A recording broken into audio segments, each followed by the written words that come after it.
प्रधानमंत्री जी आज शायद किसी विवाह में शामिल हों, उनके चेहरे पे आज मुस्कान नहीं होगी, अच्छा नहीं लगता, लेकिन नहीं होगी, अब क्या कर सकते हैं। ये उपचुनाव जो 13 सीटों पर हुए बहुत महत्वपूर्ण, हर उपचुनाव हर चुनाव महत्वपूर्ण होता है, बहुत महत्वपूर्ण चुनाव थे। दूसरी बार 1.5 महीने में, 1 महीने में समझ लीजिए, दूसरी बार भारतीय जनता पार्टी को देश की जनता मजबूती से कुछ संदेश देना चाहती है। लोकसभा चुनाव में संदेश बहुत स्पष्ट था, हुजूर इस कदर भी न इतरा के चलिए। अब 1 महीना हो गया, लोगों ने देखा रवैया में कोई फर्क नहीं है, अभी भी वही ऐंठ, वही घमंड, वही अहंकार। फिर से एक संदेश दिया।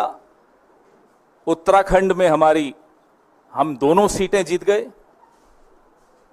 बद्रीनाथ की भी और मंगलोर की भी। हिमाचल में एक थोपा हुआ चुनाव,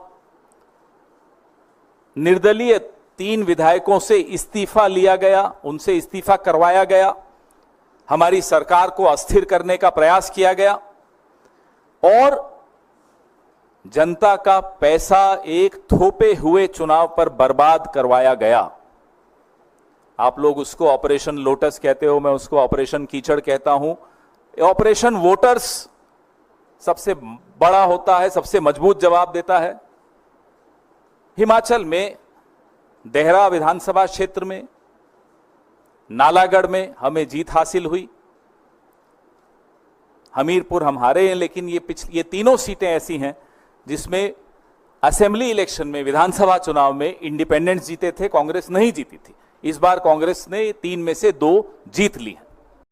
एक के बाद एक आप देख रहे हैं कि कैसे भारतीय जनता पार्टी की राजनीति को लोग ठुकरा रहे हैं, लोग उसको अस्वीकार कर रहे हैं, क्योंकि उस राजनीति में जवाबदेही का स्थान नहीं है, लोकतांत्रिक प्रक्रियाओं के प्रति सम्मान नहीं है और लोगों के हकों और लोगों के सवालों का जवाब देने की ये जरूरी नहीं समझते प्रधानमंत्री जी, आवश्यक नहीं समझते।